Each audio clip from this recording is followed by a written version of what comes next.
The smell of fresh bread and spicy herbs has always been the smell of home for me. 75 years is a long time to realize what is important in life.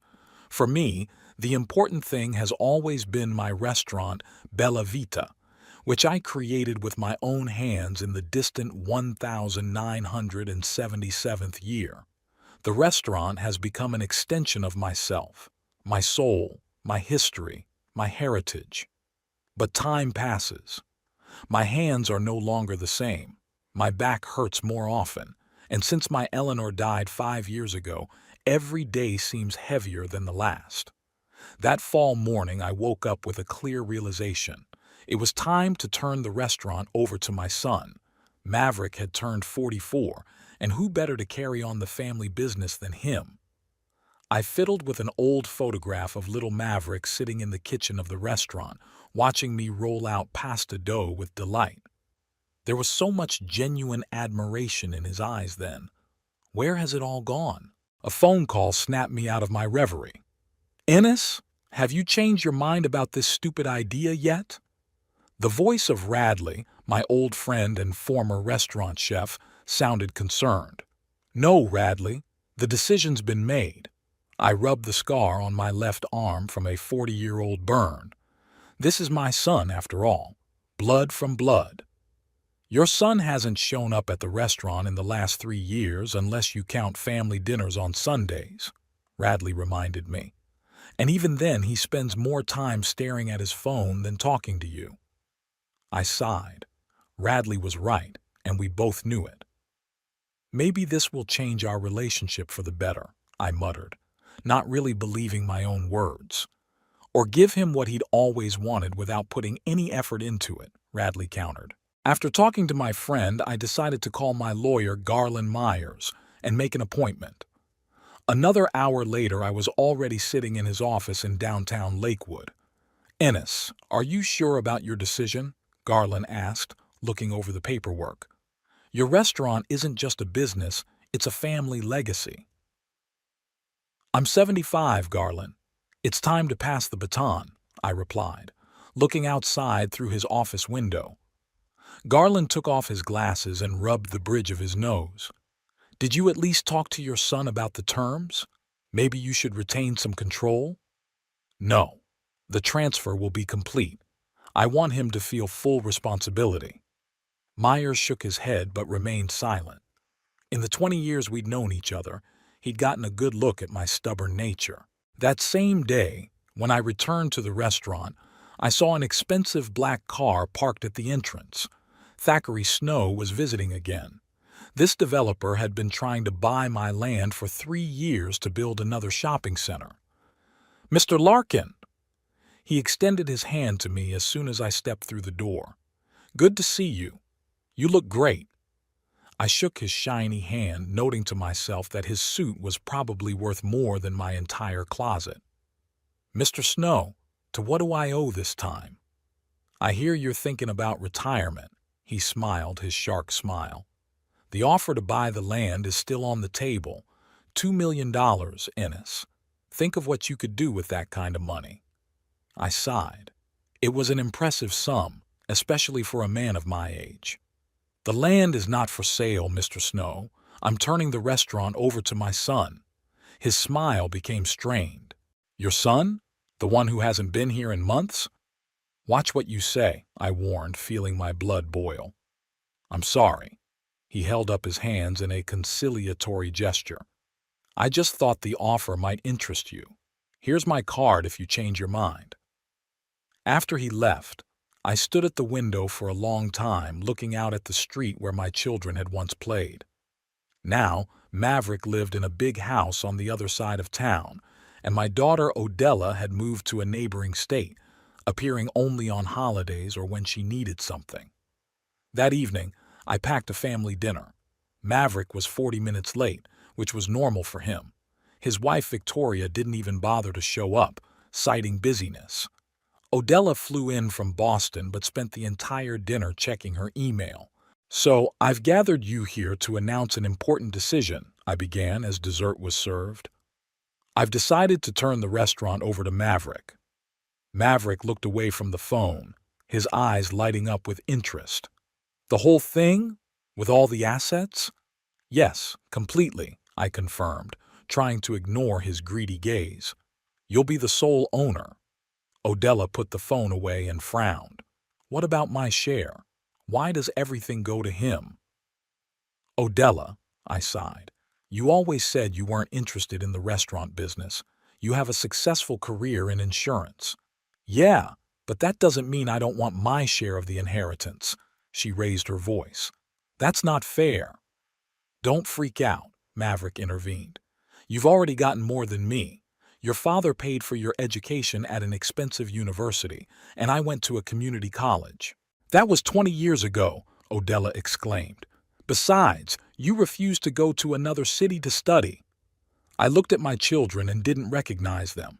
Where were those sweet little kids who used to help me roll out pizza dough and listen to my stories with rapt attention? Now sitting in front of me were two grown men who couldn't wait to divide my inheritance. That's enough! I slapped my palm on the table. The decision has been made. Maverick gets the restaurant. Odella gets the house and all the savings. It's fair. After dinner, when the kids were gone, I sat in the empty restaurant for a long time, looking at the pictures on the wall. Here was the whole story of my life. The opening of the restaurant, the first customers, me and Eleonora, children, grandchildren. I remembered Maverick saying as a child that when he grew up, he would be the best chef in the world. But then came teenage rebellion, then college, marriage to Victoria, having children, a career as a food inspector. And each step took him farther away from the restaurant, from his family's traditions. The next morning, I got a call from Garland. Ennis, I've prepared all the paperwork for the transfer of the restaurant as you requested, but I have a proposition. What is it? I asked, trying to make coffee with trembling hands. That developer, Snow, is he still interested in your property? Yeah, he came by yesterday with another offer. I think we should draw up a preliminary agreement with him, just in case. Just in case of what? I raised my eyebrows in surprise. Ennis, Garland's voice became serious. You and I have known each other for 20 years. I was your lawyer when you expanded the restaurant, when you fought the IRS, when you processed the paperwork after Eleanor died. I've seen how your children feel about you, especially Maverick. I was silent, not knowing what to say. It's just a safety net, Garland continued.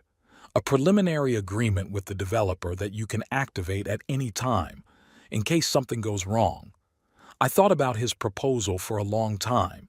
In my heart, I wanted to believe in the best. I wanted to believe in my son. But my mind told me that Garland might be right. All right, I finally agreed. Prepare this agreement, but I hope it never comes in handy.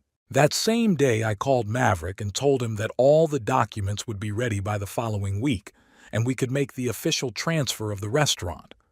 He seemed excited and even thanked me, which was rare.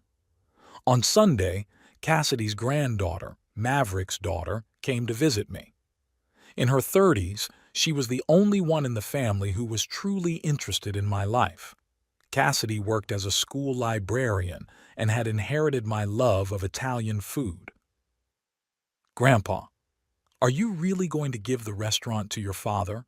She asked as she helped me prepare Sunday lunch. Yes, honey. It's about time, I replied, handing her the vegetables to chop. But you know he wants to completely change the concept, right? There was concern in her voice. He's been talking for a month now about some fancy culinary trends and how outdated Italian cuisine is. I froze, holding a wooden spoon. He told you that? Yes, at a family dinner when you were out. Cassidy looked at me guiltily. He and Mom are already discussing which designers to hire to update the interior. I set my spoon on the table and took a deep breath. So he'd already planned everything out without even waiting for the official handover. It hurt my pride, but I tried not to show it in front of my granddaughter. You know, Cassidy continued, tucking a stray strand behind her ear, I always thought that one day I could work here with you. Maybe even take over when you decided to retire. Why didn't you ever tell me that? I looked at her in surprise. Because I knew my father was counting on the restaurant, she shrugged. He always thought it was his by right. We finished cooking in silence, each immersed in our own thoughts. After lunch, when Cassidy left, I sat on the veranda of my house, looking up at the evening sky and thinking about the mistake I might be about to make. The next day, I met with Garland and Thackeray Snow. We signed a tentative agreement to sell the land under the restaurant for $2 million. The agreement was not enforceable until I signed the main contract, but it was ready to be activated at any time. What are we going to do with this agreement? I asked, looking at the document. I'll make a copy and put it in an envelope, Garland replied. If you need to activate the plan, just let me know, and I'll prepare the final agreement. You see, Mr. Larkin, Snow interjected, this agreement is only valid for a month. If you decide to activate our agreement, you'll need to do it within that time frame. A month, I nodded. Good, that's enough. In the evening, I called Radley again and asked him to stop by. My old friend showed up half an hour later with a bottle of good wine. You look worried, he said, pouring the wine into glasses. I signed a tentative agreement with Snow today to sell the land, I admitted. Radley looked at me in surprise. You changed your mind about the restaurant? No, it's a backup plan. In case Maverick, I stammered, not wanting to say my concerns out loud. If Maverick turns out to be the way we've known him for the last few years, Radley finished for me. I nodded, feeling a strange mixture of shame and determination. Shame at not trusting my own son, and determination to protect what I'd spent a lifetime building. You know, Radley said after a pause, Eleanor told me a long time ago that the most important quality of a parent is the ability to let go. Maybe this is a good time to let go. Letting go, yes, I agreed, but not to let it be destroyed. We sat for a while longer, reminiscing about the old days when our children were young and we were full of energy and hope. I told him about the conversation I'd had with Cassidy, about how she dreamed of working in a restaurant. Why don't you talk to Maverick about it? Radley suggested it. Maybe he'd be willing to take Cassidy on as a partner. I grinned bitterly. You know Maverick. He won't let anyone near what he thinks is his. At the end of the week, I took inventory, collected all the bills, and prepared the restaurant for handover. Every corner of the place held memories. This was where Eleanor first tasted my tiramisu. This was where Maverick took his first steps. And this was the table where Odella received her husband-to-be's marriage proposal. Every crack in the wall, every scratch on the old bar counter, everything had a story. I pulled the old recipe book out of the safe, the tattered, yellowed pages written in my mother's small handwriting, then mine and Eleanor's. I didn't know what to do with it. Should I give it to Maverick, who would probably throw it away, keep it as a keepsake? Or maybe give it to Cassidy, the only one who truly valued our family traditions?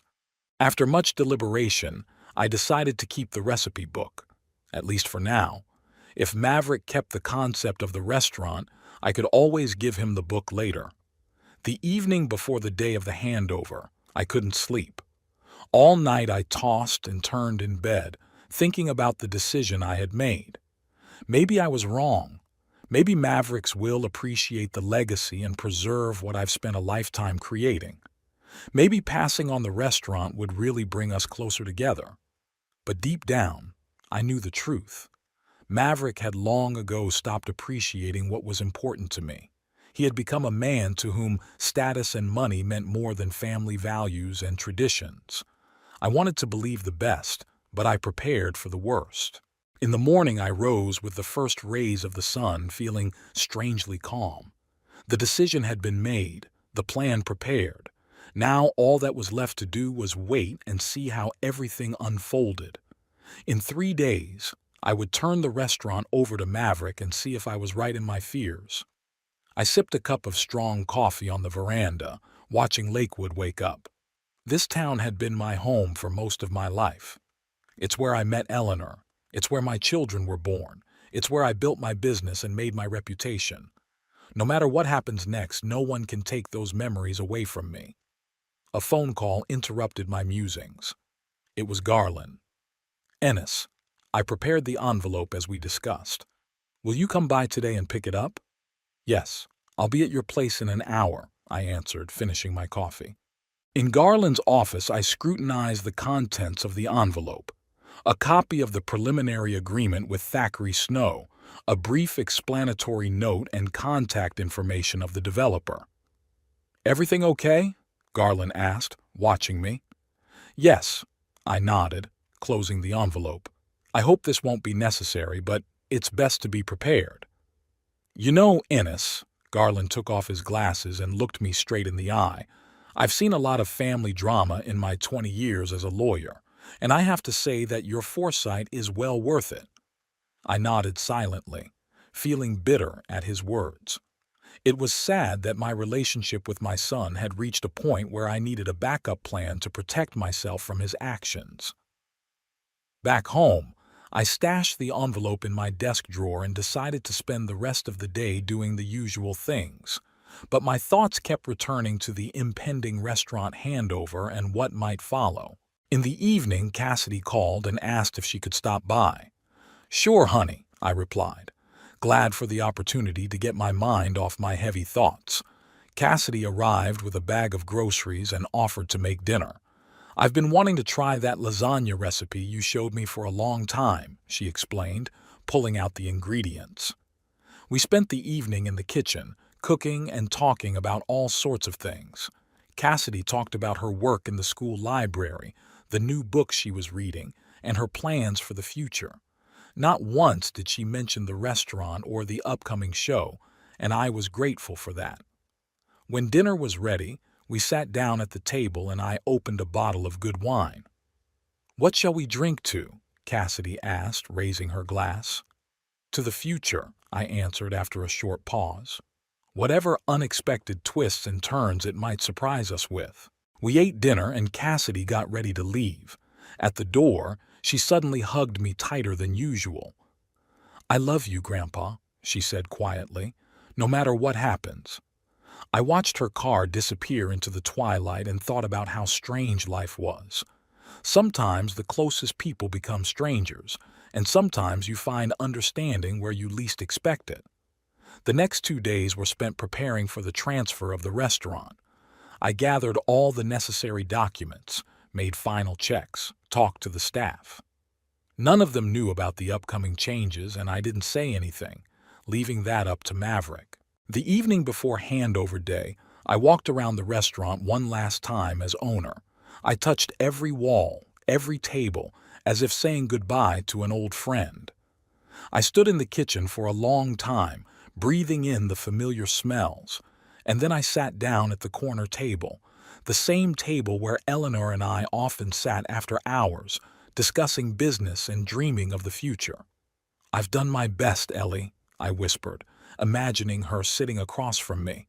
Now it's his turn, and if he screws it up, well, I have a plan. The morning of the restaurant's handover day was unexpectedly sunny for late October. I got up early even though my sleep was already restless. My hands were shaking as I shaved and the small cut on my chin wouldn't stop. A drop of blood on the white collar of my shirt seemed like a bad sign, but I wasn't one to believe in omens. The suit I chose was the same one I'd married Eleanor in, dark blue with a barely visible stripe. The tailor had made adjustments last month, but it still fit looser than before.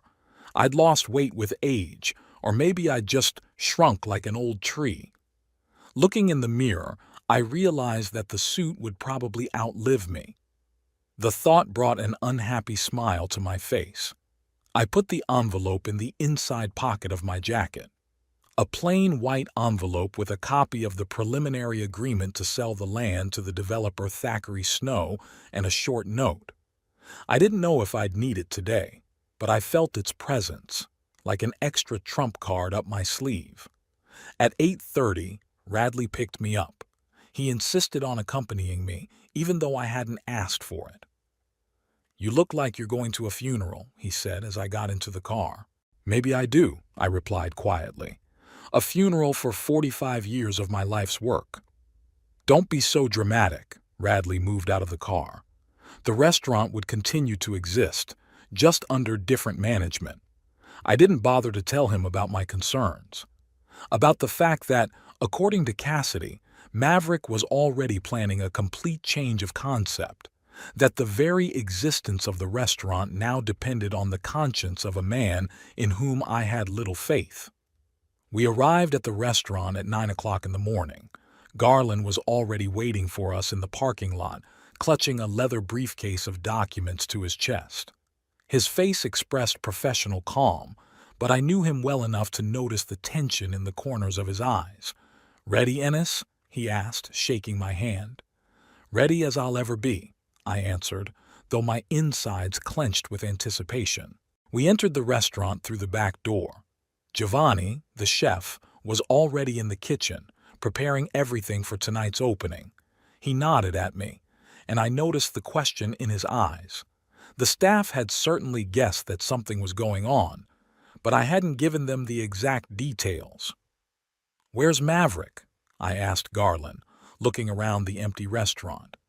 "He promised to be here by 9:30, the lawyer answered, glancing at his watch. Maverick showed up at 9:45, 15 minutes late.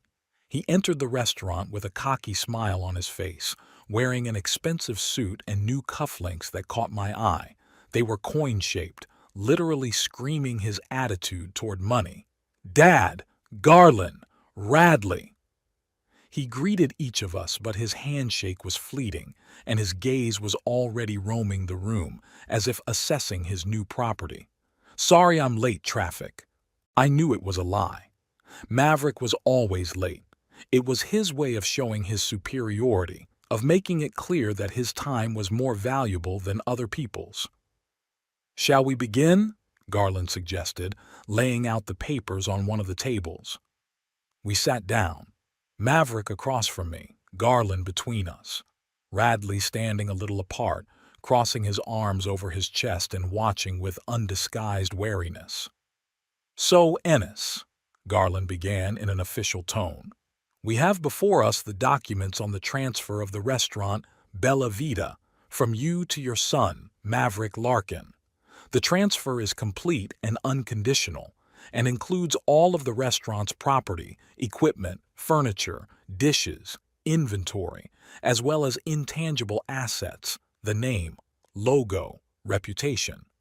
I nodded, feeling a strange emptiness inside. "Do you certify that you are acting voluntarily without compulsion and of sound mind and good judgment?" Garland continued. "I do." My voice sounded hoarse, and I coughed. "Maverick, do you confirm that you accept the restaurant with all assets and liabilities, and that you will honor your current contracts with vendors and employees until they expire?" "Yes, of course." Maverick tapped his fingers impatiently on the table. Garland slowly read out a few more clauses of the contract and then handed us the documents to sign. Maverick signed quickly, almost without looking. I read every line, even though I knew the documents by heart. Garland and I had discussed them several times. Finally, the last signature was made. Garland collected the documents, made copies for each of us, and announced, "Congratulations, Mr. Maverick Larkin. You are now the official owner of the Bella Vita restaurant." Maverick smiled broadly and clapped his hands. "Great," he turned to me. "Thank you, Dad. It's a big responsibility, and I appreciate your trust." His words sounded right, but there was something about the look in his eyes that made me wary. It was as if the mask of politeness was hard to keep on his face, ready to slip away at any moment. "I hope you keep what I've spent a lifetime building," I said, trying to catch his gaze. Sure. Maverick had already pulled out his phone and was typing something quickly. "Although, some changes are necessary. The restaurant business doesn't stand still." At that moment, the door of the restaurant opened and two men with tablets and tape measures entered. "Ah, here come the designers." Maverick stood up, greeting them. "Come in, I'll join you shortly." I looked at my son in surprise. Designers? You're already planning the renovation? Not just renovations, Dad. Maverick finally deigned to look at me. A complete overhaul. New concept, new interior, new menu. But Bella Vita has always been an Italian restaurant. I felt my heart start to beat faster. It's our family tradition, our history. Maverick rolled his eyes like he was talking to a child. Dad, Italian food is obsolete. Asian fusion is the trend now. High profit margins, low production costs, great marketing potential. What about our regulars? Those who have been coming here for years for Italian cuisine? They'll adapt or find another place.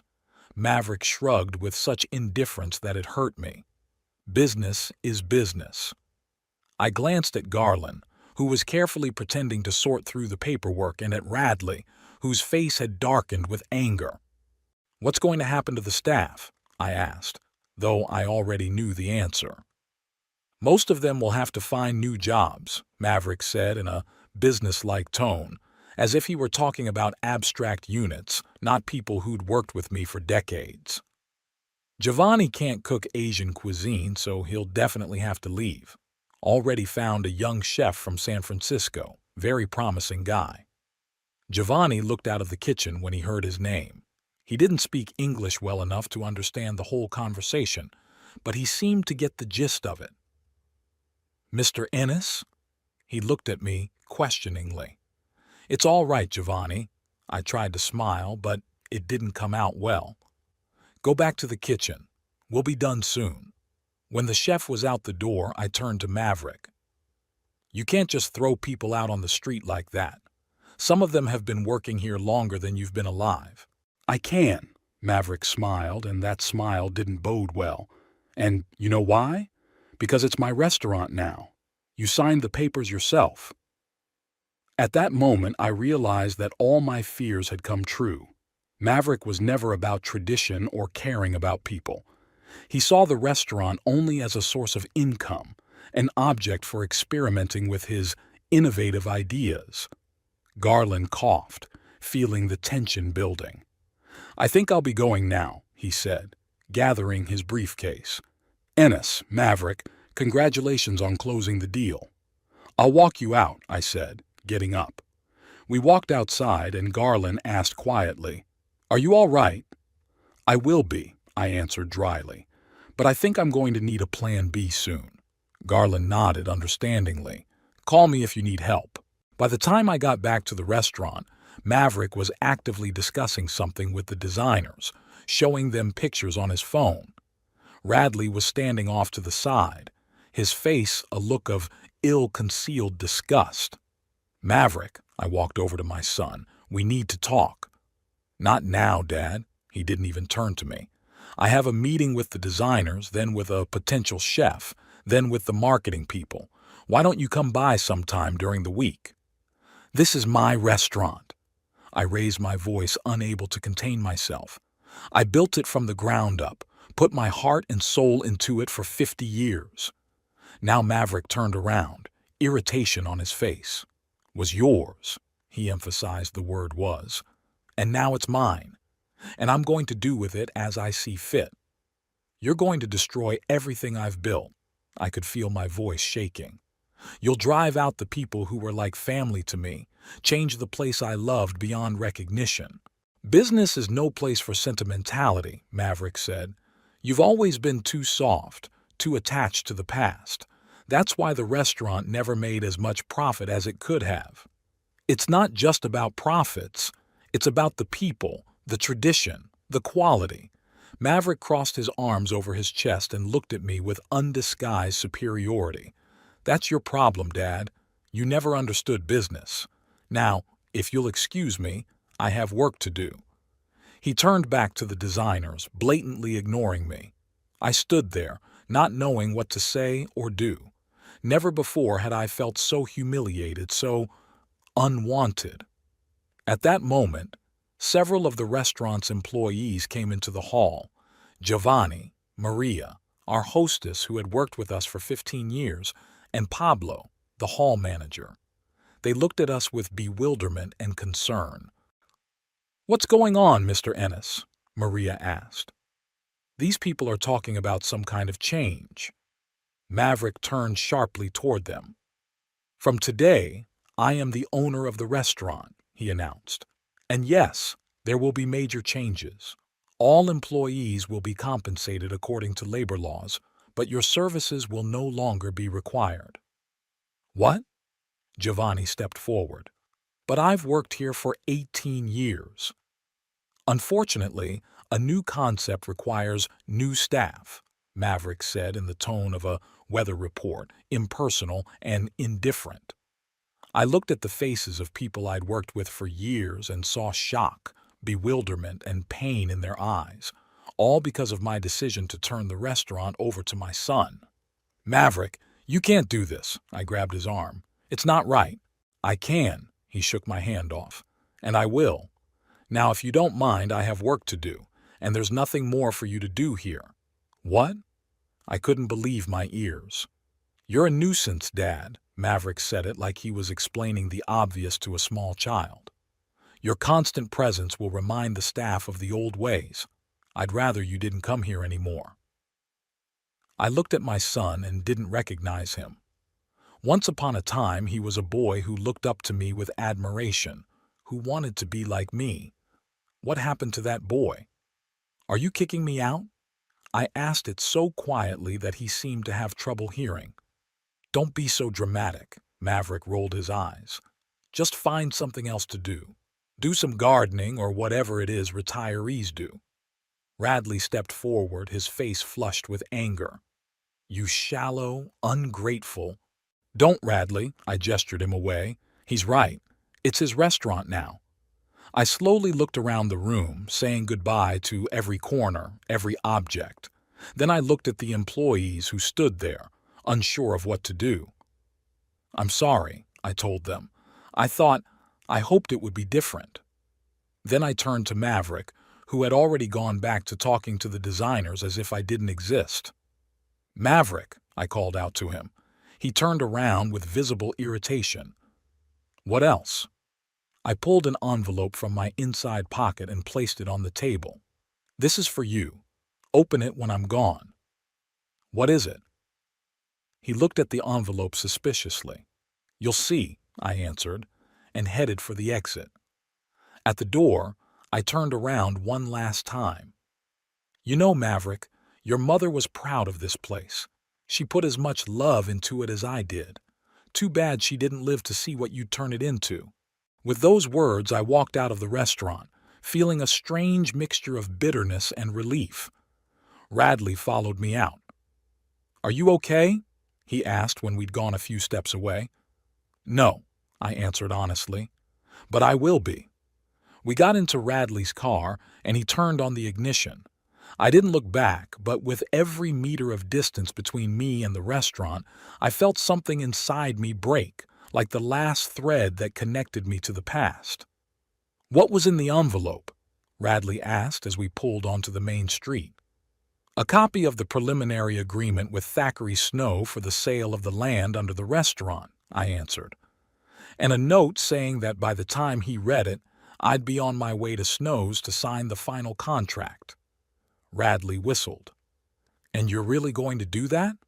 "Yes," I nodded, feeling the determination crowd out the pain. "Take me to Snow's office." Meanwhile, back at the restaurant, Maverick finally turned his attention to the envelope. He opened it with irritation, thinking it was some sentimental notes from his father, or perhaps old recipes he wasn't going to use anyway. But when he saw the contents, his face changed, first bewilderment, then shock, and finally horror. He read the agreement twice, unable to believe his eyes, then grabbed the note. "By the time you read this, I'll already be signing the final contract for the sale of Thackeray Snow's land. You got the walls and equipment, but not the land. In a month, this place will be a construction site. Business is business, son." Maverick turned pale and slumped in his chair, unable to believe what had happened. Thackeray Snow's office was located in a modern glass building in Lakewood's business district. Radley parked the car in the underground parking garage, and we took the elevator to the 23rd floor. I was silent the whole way up, lost in my own thoughts. My heart was racing, but my resolve never left me. Maverick's words rang in my ears. Business is business. Snow's secretary, a young woman with perfect hair, said at first that Mr. Snow was busy and only took appointments. But as soon as I mentioned the tentative agreement to purchase the land under the Bella Vita restaurant, she immediately changed her tone and ushered us into a spacious office with a panoramic view of the city. Thackeray Snow rose from his desk when he saw us. His face showed a look of surprise, which was quickly replaced by a businesslike smile. "Mr. Larkin, what a pleasant surprise. I didn't expect to see you so soon." "Hello, Mr. Snow." I shook his outstretched hand. "I hope your offer to buy the land under my restaurant is still on the table." Snow's eyes lit up like a predator's on the prowl. Sure, have a seat." He pointed to the leather chairs at his table. "Something to drink? Coffee? Whiskey?" "Nothing, thanks." I sat down with my hands in my lap. "I'm here on business." "Whatever you say." Snow took his seat at the table and looked at me carefully. "So what's changed? As I recall, you were adamantly opposed to the sale." "Circumstances have changed," I answered dryly.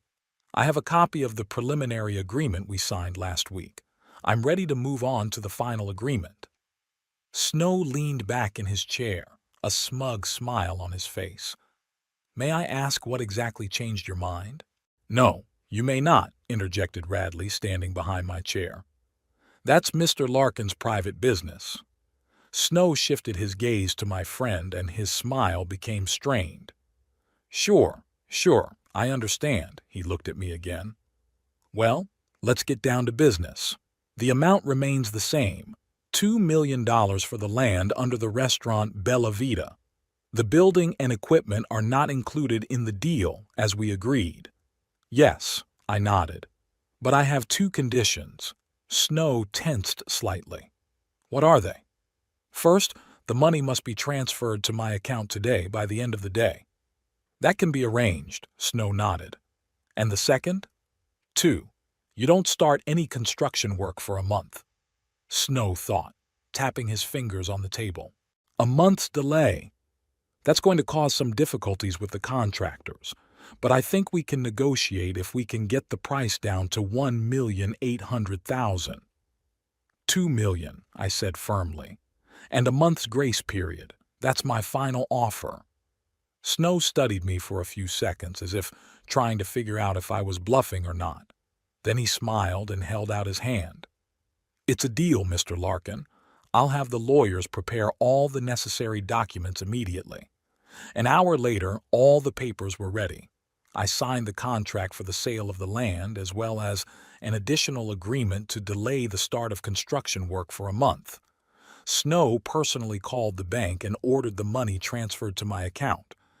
"It's a pleasure doing business with you, Mr. Larkin," Snow said, shaking my hand in farewell.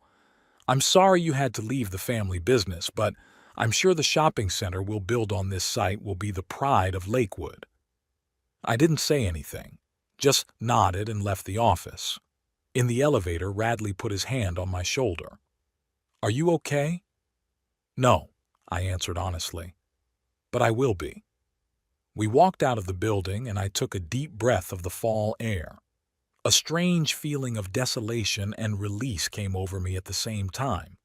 I had just sold the land on which stood the restaurant that had been the meaning of my life for almost 50 years, and I'd done it to spite my own son. "What now?" Radley asked as we got into the car. "Now we go to your place," I answered. "If your offer to stay with you for a while still stands." "Sure." Radley started the engine. "The guest room is always ready for you." On the way to Radley's house, my phone started ringing off the hook. Maverick, Odella, even Victoria, Maverick's wife, were all trying to reach me. I turned my phone off. Wasn't ready to talk to them right now. Radley's house, a small but cozy one-story cottage on the outskirts of Lakewood, greeted us with silence and the smell of the coffee he'd brewed in the morning. Radley ushered me into the guest room where I'd been before, but never for long. "Make yourself comfortable," he said, opening the curtains. "I'll fix something to eat." When he came out, I sat on the bed and, for the first time all day, let myself really feel everything that had happened. A wave of emotions washed over me: anger, pain, disappointment, bitterness, betrayal. I covered my face with my hands and cried for the first time in years, quietly, without sobbing, just letting the tears flow. In the evening, the doorbell rang. Radley went to open it and I tensed, preparing myself for an unpleasant conversation. But it wasn't Odella or Maverick, it was Cassidy, my granddaughter, standing on the doorstep with a small travel bag in her hands. "Grandpa!" She rushed to me as soon as she saw me. "I was so worried. Father is frantic. Everyone is looking for you." I hugged her, feeling the tension release a little. "How did you find me?" "It wasn't hard," she smiled slightly. "Where else could you have gone?" Radley offered tea and we sat down at the kitchen table. Cassidy looked worried, but she kept her cool. "Tell me what's going on at home," I asked. She took a deep breath. "It's chaos. Dad came home in a rage, screaming that you'd tricked him, betrayed him, ruined all his plans. Mom tried to calm him down, but he wouldn't listen. Then he called Aunt Odell and she flew in from Boston. They locked themselves in an office with some lawyer and discussed whether they could contest the sale of the land." "You can't," I said firmly. "It was done according to the law." "That's what I thought." Cassidy nodded. "Anyway, they decided they needed to talk to you, to get you to cancel the deal. Dad even suggested—" she stammered. "Suggested what?" I asked, even though I already knew. "To declare you incompetent," Cassidy said quietly, her eyes downcast. "That you didn't know what you were doing when you sold the land." Radley snorted loudly. "Incapacity? Has Maverick gone completely insane?" "That won't work," I shook my head. "Garland Myers, my lawyer, had it covered. Before I signed the contract, I had an independent medical examination to confirm that I was of sound mind and sound judgment." Cassidy looked at me in surprise. "You planned everything in advance?" "I was hoping I wouldn't have to resort to that plan," I sighed. "But I guess I knew my son too well. No sooner had we finished our tea than we heard the squeal of brakes outside. A minute later there was a loud knock on the door. Radley went to open it, and Cassidy and I stayed in the kitchen. Maverick burst into the house like a hurricane, followed by Odella in heels and a business suit, as if she'd come for an important meeting. "There you are!" Maverick pointed his finger at me, his face red with anger. "How could you do this?" "Good evening, Maverick, Odella," I greeted them calmly. "Would you like to sit down?" "Don't play games!" Maverick slammed his fist on the table. "You sold the land under the restaurant. You knew I was planning a major renovation, and you ruined it on purpose." "I sold what belonged to me," I replied, keeping my composure. "The land was never part of our agreement to give up the restaurant." "That's despicable," Odella intervened. "You should have told me. Like you told me you were filing for divorce from your third husband," I parried. "Or how Maverick told me he was planning to completely change the concept of the restaurant and lay off all the employees." Odella averted her gaze as Maverick continued to simmer with rage. "You have to cancel the deal," he demanded. "Otherwise I'm going to sue you." "On what grounds?" I asked calmly. "Everything was done according to the law. The land was my property and I had every right to sell it." You were out of your mind." Maverick grasped at straws. "You're an old man. You have problems with mental clarity. We'll prove you didn't know what you were doing." I smiled, but that smile didn't touch my eyes. "No way, son. I was medically cleared before the deal, fully competent as documented." Maverick froze, realizing that I had foreseen this move as well. Why? He asked after a pause, and for the first time there was something akin to confusion in his voice. Why did you do it? Because you gave me no choice, I answered quietly. You kicked me out of the restaurant that was my life. You were going to destroy everything I'd spent 50 years building. You didn't treat me like a father. You treated me like a nuisance. This is business, Maverick exclaimed. It's nothing personal. The restaurant has always been more than just business to me. I looked him straight in the eye. But you're right. It is a business. And in business, everyone protects their interests as best they can. 3 days had passed since our stormy meeting with Maverick and Odella. I'd temporarily settled into the guest room of the Radley house, trying to get used to the new rhythm of life without the restaurant, without the usual worries and responsibilities. Cassidy went back to her own place, though she called every day, asking how I was feeling. On the morning of the 4th day, I woke up to the ringing of my cell phone. The number was unfamiliar. Hello? I answered, still sleepy. Mr. Larkin? Ennis Larkin? Said a man's voice with an official tone. Yes, that's me. My name is Dwight Arnold, and I'm the attorney for your son, Maverick Larkin. We would like to meet with you today to discuss the situation with the Bella Vita restaurant. I sighed heavily. So Maverick had decided to go the legal route. Okay, I answered after a short pause. Where and when? In my office, at 2 o'clock in the afternoon. I'll text you the address. I won't be alone, I warned. My attorney, Garland Myers, will be with me. Of course. Arnold sounded a little disappointed. See you later, Mr. Larkin. I called Garland and told him about the call. He agreed to meet me in Arnold's office. Don't worry, Ennis, Garland reassured me. All the paperwork is perfect. They're just trying to intimidate you. At 2 o'clock in the afternoon, Garland and I entered Dwight Arnold's office, a small but luxuriously furnished space in one of Lakewood's business centers.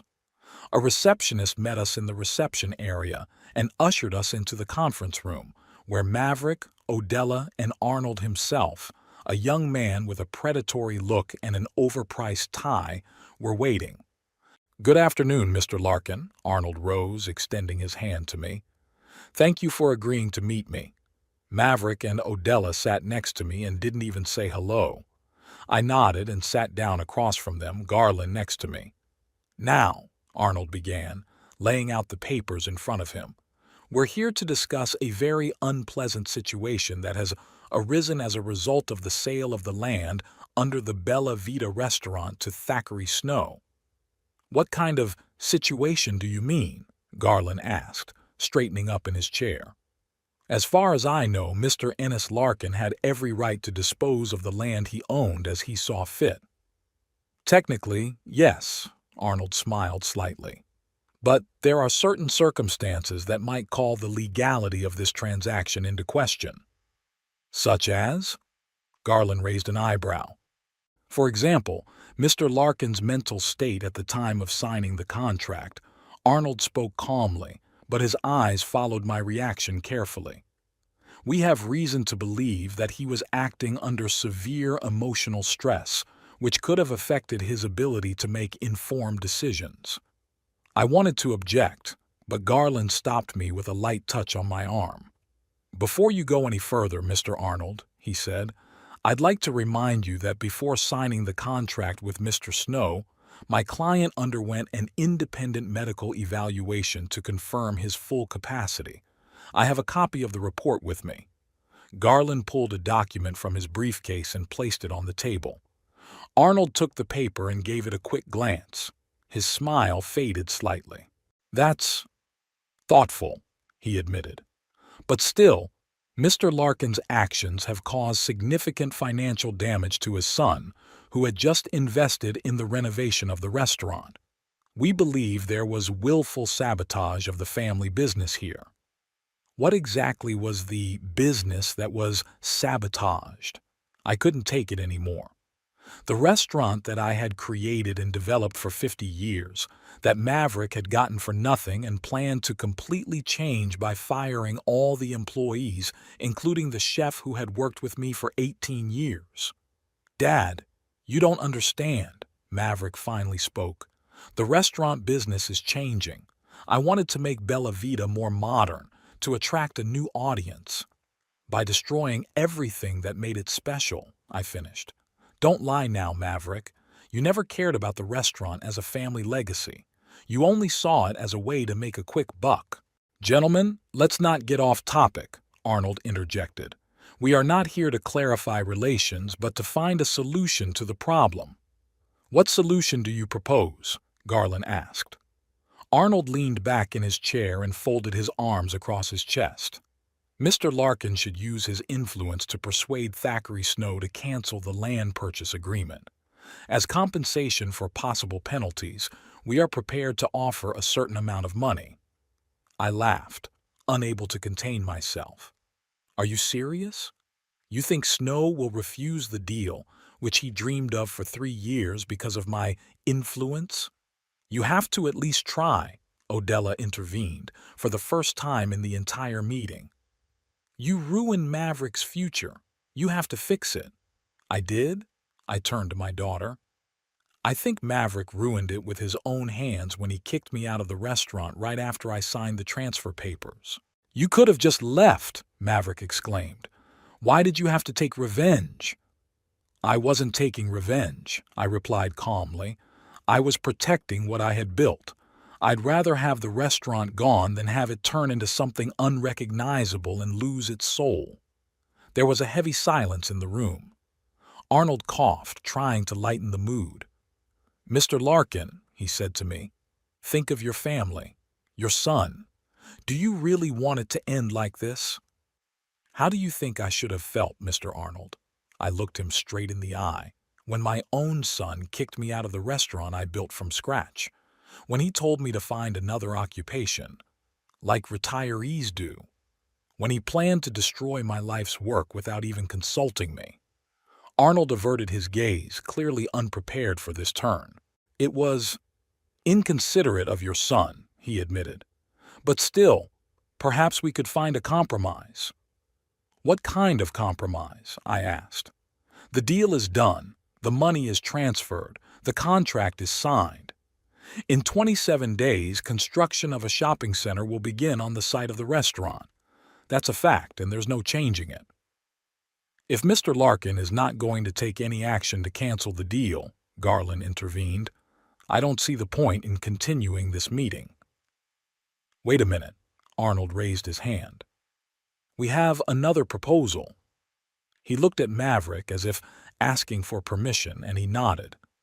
"We are prepared not to sue for a declaration of invalidity if Mr. Larkin agrees to give his son a portion of the money from the sale of the land, say $1 million out of 2.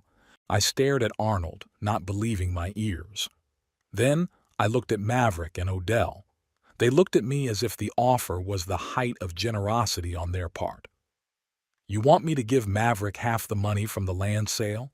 I asked. "After he kicked me out of the restaurant? After he planned to destroy everything I'd built?" "That's fair," Odella said.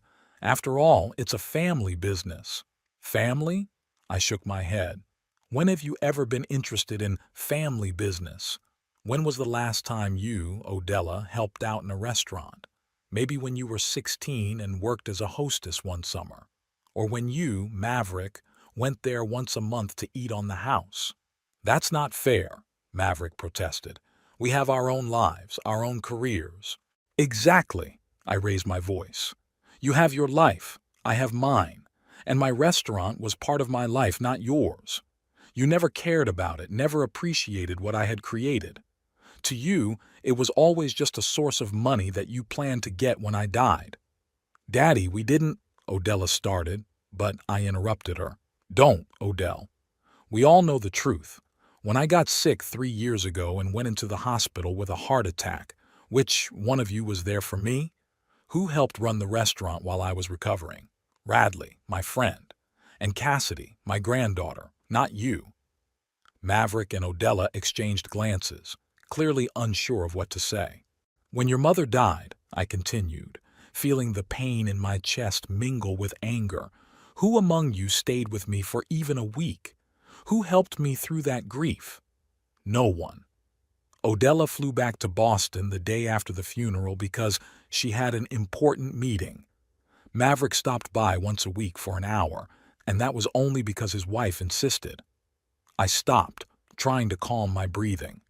Garland put his hand on my shoulder, silently supporting me. You know what the saddest part is? I continued in a quieter voice. I still loved you, no matter what.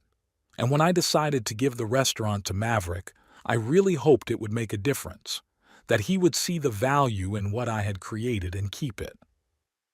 The day after the meeting with the lawyer, Cassidy arrived secretly, without her father's knowledge. She looked upset but determined. "Grandpa, I'm so sorry they're doing this to you," she said, hugging me. "It's not fair." "It's okay, honey," I stroked her head. "I'm used to their attitude by now." "Dad's furious," Cassidy continued, sitting down next to me on the couch. "He can't believe you didn't agree to give him the money. He says you betrayed the family." I grinned bitterly. "Your father has an interesting concept of betrayal." "He wasn't always like that, was he?" Cassidy looked at me hopefully. "I remember him telling me stories as a child about helping you at the restaurant, learning to cook. He said those were the best times of his life." "Yes, there was a time," I sighed, remembering. "Your father loved the restaurant when he was a kid. Always said he'd be a better chef than me when he grew up. But then, something changed. Maybe it was his wife's influence, your mother. She always thought the restaurant business was something unworthy of their status." "I know," Cassidy nodded. "Mom never hid her attitude toward the restaurant. She always said it was a waste of time and resources." We were silent for a moment, each of us thinking about something else. "Grandpa," Cassidy said suddenly, "I want you to know that no matter what happens, I'll always be on your side." "Thank you, sweetheart." I squeezed her hand. "It means more to me than you can imagine." Cassidy started sneaking over to my place almost every day. We cooked together, reminisced about old times, discussed the books she read to the kids at the library. These meetings became bright spots in my new, strange life without a restaurant.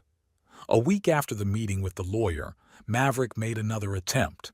He showed up at the Radley house alone, without Odella and without the lawyer. He looked tired and a little confused. "Daddy, we need to talk," he said when I opened the door. I let him in and we sat down in the living room.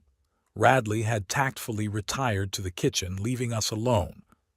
"I'm listening," I said, crossing my arms over my chest. Maverick took a deep breath.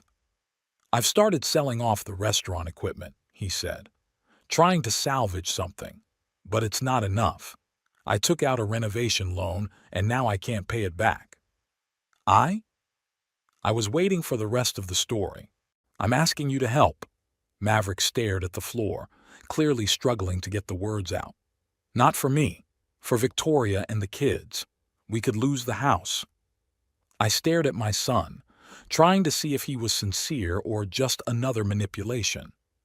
"Why should I help you, Maverick?" I asked bluntly. "After everything you've done?" "Because you're my father." He finally looked up at me. "And because, despite everything, I know you love your grandchildren." He was right. I loved my grandchildren, even the ones who, like my parents, rarely visited me. "How many do you need?" I asked after a long pause. 500,000, Maverick answered. "That will cover the loan and help us get back on our feet." I shook my head. 300,000, I said, "and that's my final word." Maverick looked like he wanted to haggle, but then he just nodded. "Thank you," he said quietly. "Don't thank me," I stood up, signaling that the conversation was over. "I'm not doing this for you, but for your children. And Maverick, don't expect anything more from me." He nodded and walked away without another word. I watched him go, feeling a strange mixture of relief and bitterness. Maybe that was the last time I would ever see my son. That evening I told Radley all about it. "Are you sure you did the right thing?" he asked, looking at me with concern. "After everything he'd done?" "No, I'm not sure," I answered honestly. "But he's still my son, and I don't want my grandchildren to suffer for his mistakes." Radley nodded understandingly and didn't ask any more questions. The next day, Cassidy arrived. She already knew about her father's visit. "Is it true you gave him money?" she asked me as soon as we were alone. "Yes," I nodded. 300,000. Don't ask me why. I don't fully understand it myself. "I know why," Cassidy smiled. "Because you're better than him. Better than all of them." I didn't know what to say to that. I just hugged my granddaughter, grateful for her support and understanding. That night, we had a long talk about the future, about what I would do when all this was over, about her plans and dreams. And for the first time in a long time, I felt that despite all the losses, I still had something precious, the love of my granddaughter and the opportunity to start over. The last month before the restaurant was demolished was a blur. I avoided showing up downtown, not wanting to see Maverick selling off the equipment and furniture from Bella Vita. Radley told me that people in town were talking about how the much-loved restaurant would soon be replaced by another faceless mall. Some even organized a petition against the demolition, but it was useless. All the legal formalities had been complied with, and Thackeray Snow was not going to give up his plans. I spent my days quietly alone, contemplating the future. I had nearly $2 million at my disposal, of which I had given 300,000 to Maverick. The remaining sum was more than I had ever had before, and opened before me opportunities I could only dream of before. One morning, sitting on the veranda of the Radley house with a cup of coffee, I suddenly remembered a conversation I'd had with Eleanor a long time ago. We had just opened a restaurant then, working 16 hours a day, barely making ends meet, but happy. One night when we closed the restaurant and it was just the two of us, she asked, "Ennis, if we suddenly had a lot of money, what would you do?" "I would expand the restaurant, of course," I answered without thinking. "I would buy new equipment, hire more staff." Eleanor laughed and shook her head. "You never think about yourself," she said. "And I'd like to travel, to see Italy, where my grandparents are from, to visit France, to taste real French food, to visit Greece, to bask on its white beaches." I smiled, remembering the dreamy look on her face.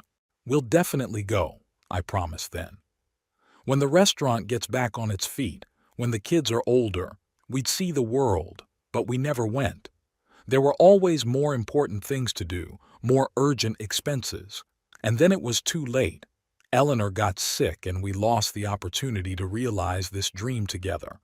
Sitting on the veranda and looking up at the morning sky, I suddenly realized what I wanted to do.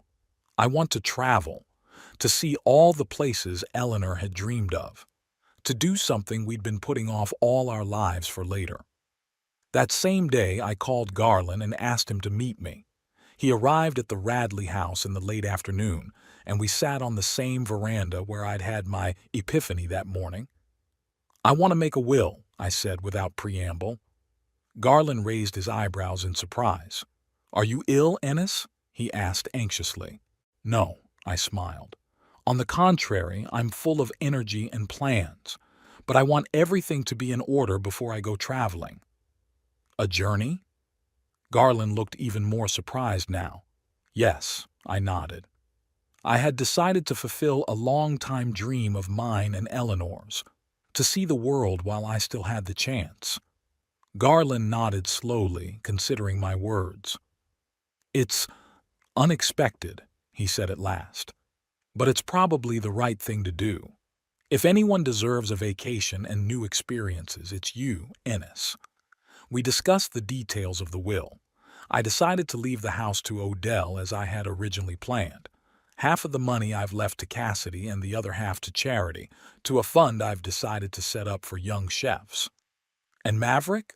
Garland asked cautiously. "He's already gotten his share," I answered. $300,000 is more than enough. Garland nodded without arguing. He knew the whole story and seemed to think my decision was fair. "Well, I'll get the paperwork ready," he said, standing up. "When do you plan to travel?" "As soon as the restaurant is demolished," I answered. "I want to close this chapter before I begin another." After Garland left, I told Radley about my plans. He listened carefully and then suddenly said, "I'll go with you." "What?" I looked at my friend in surprise. "I'll go with you," he repeated. "If you don't mind the company, of course." "But your home, your life here." "Ennis," Radley smiled. "I'm 66 years old. I'm a widower. My children live in other cities and visit me once a year at Christmas. What's keeping me here? Besides," he winked, "I've always wanted to see Italian vineyards." I laughed, feeling my heart fill with joy. The thought of Radley and I traveling together made it all the more appealing. "Then it's settled," I said, holding out my hand. "We're going together." Radley shook my hand and we both smiled, like boys on an adventure. The next day I called Cassidy and asked her to come over. I wanted to tell her my plans in person, not over the phone. When she arrived, we sat down in the living room and I announced without preamble, "I've decided to travel, Cassidy, to see the world while I still can." She looked at me for a few seconds, then smiled broadly.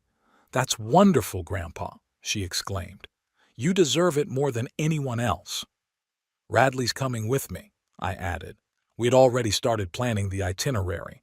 Italy first, then France, Greece. "I'm so happy for you." Cassidy took my hands in hers.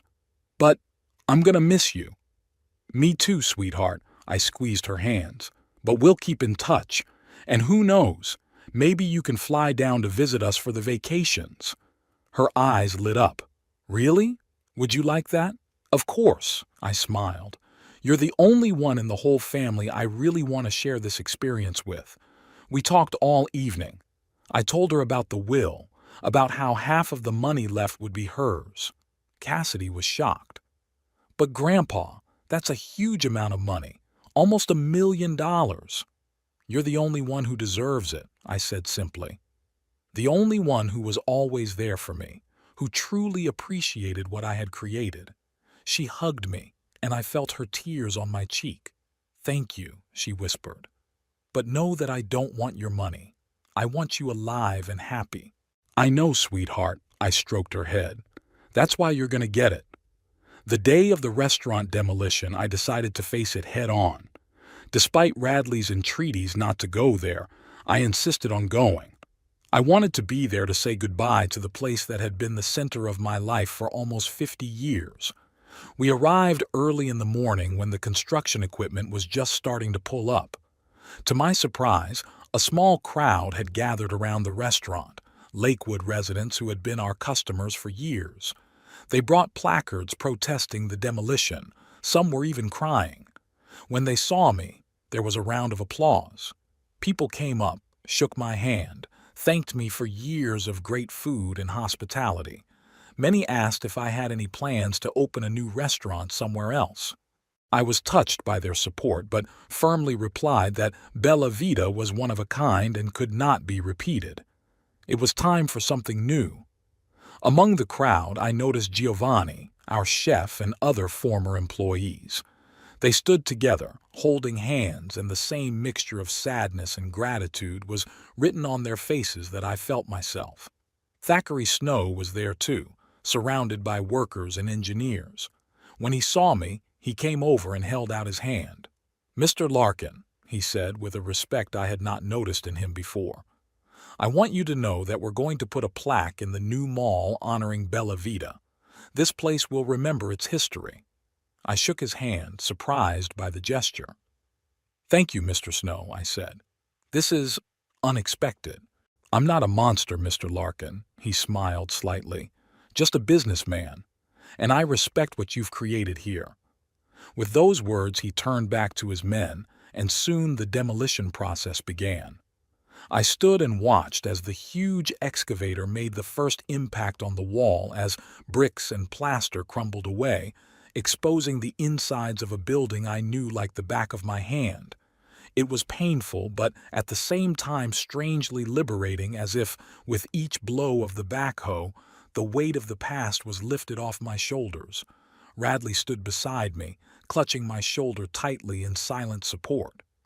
We hadn't exchanged a single word, but we understood each other without words. When all that was left of the restaurant was a pile of rubble, I finally turned to leave. And then I saw Maverick and Odella standing apart from the crowd. They were staring at the destruction with a look of shock and bitterness on their faces. I approached them, not knowing what I was going to say, but feeling like I had to say something. "Maverick, Odella." I nodded to them. "Daddy." Odella looked like she was about to cry. "I didn't think it would be so final." "Everything in this world ends sometime," I said calmly. "What matters is what's left behind." "And what is left?" Maverick asked bitterly. "A pile of stones?" "Memories," I answered. "Recipes, stories, people whose lives were part of this place. All of it remains." They were silent, staring at the ruins of the restaurant. I sighed and pulled 2 envelopes out of my pocket. "These are for you," I said, holding one out to each of them. "Open it when you're ready." With those words, I turned and walked away without looking back. Radley followed me, and we walked in silence to his house. The envelopes contained the same message. "I've given you all I can. Now it's my turn to live for myself." And a copy of my travel itinerary. No exact dates or addresses, just a list of countries and cities I planned to visit. 2 days after the demolition of the restaurant, Radley and I were ready to leave. All of our belongings were packed, tickets bought, hotels booked. Our first stop was to be Rome, then Florence, Venice, and on through Europe. No rush, no definite return date. On the eve of departure, Cassidy came to see me to say goodbye. She brought a small gift, a photo album she had put together herself, with pictures of the restaurant, the family, Eleanor and me over the years. "So you don't forget where you come from," she said, handing me the album. I was touched to the core. "Thank you, honey," I said, hugging her. "This is the best gift ever." We talked for a long time that night. I told her about my plans, that I would keep a travel journal and send her pictures from each city. She promised to visit us in Italy in the summer while we were on vacation.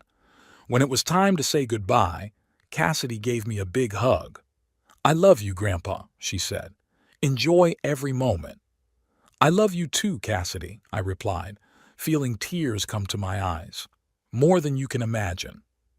After she left, I sat on the veranda, leafing through the album she had given me.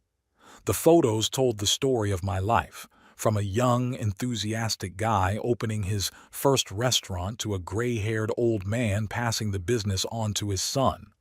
In between is a lifetime of labor, love, joy, and sorrow. On the last page, Cassidy left a note. "Every ending is the beginning of something new. Your story doesn't end here, Grandpa. It's just beginning." I smiled as I closed the album. She was right. My story didn't end with the closing of the restaurant or the severing of my relationship with my children. It continued, and there were many more pages to fill. In the morning, Radley and I got into the cab that was to take us to the airport. The driver loaded our suitcases, and we took one last look back at the house that had been our refuge for the past few weeks. "Ready?" Radley asked, looking at me with a smile. "More than ever," I answered, feeling a strange excitement, almost like when I was young, when everything seemed possible and the future seemed endless. On the way to the airport, my phone rang. It was Maverick. I hesitated whether to answer it or not, but finally decided to answer it. "Yeah?" "Dad," Maverick's voice sounded strange, like he didn't know what to say. "Yeah, I just wanted to wish you a safe journey." I remained silent, surprised by this unexpected display of, what, caring? Remorse? "Thank you, Maverick," I finally answered. "And also," he hesitated. I was going to say that Odella and I decided not to file any lawsuits. We realized it was futile and probably unfair. That was more than I expected to hear.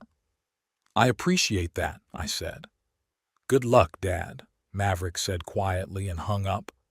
I looked at the phone, wondering if this was the beginning of reconciliation or just an admission of defeat. But then I decided it didn't matter anymore. I'd made my choice and they'd made theirs. Now each of us would go our separate ways. At the airport, we checked in and headed to the departure area. Standing in line to board, I suddenly felt a strange sense of relief, as if the weight I'd been carrying all these years had finally lifted from my shoulders. "What's on your mind?" Radley asked, noticing my pensive expression. "Freedom," I answered, "and how sometimes you have to lose everything to find yourself." Radley nodded understandingly. "Eleanor would be proud of you," he said quietly. I smiled, imagining her beside us as excited and full of anticipation as I was. "Yes," I agreed. "I think she'd approve." When our flight was announced, we got up and headed for the gate. I didn't look back. Everything I needed to see was ahead of me. New horizons, new experiences, a new life. The airplane took off, taking me away from the past to the future I had chosen for myself. And for the first time in a long time, I felt truly free.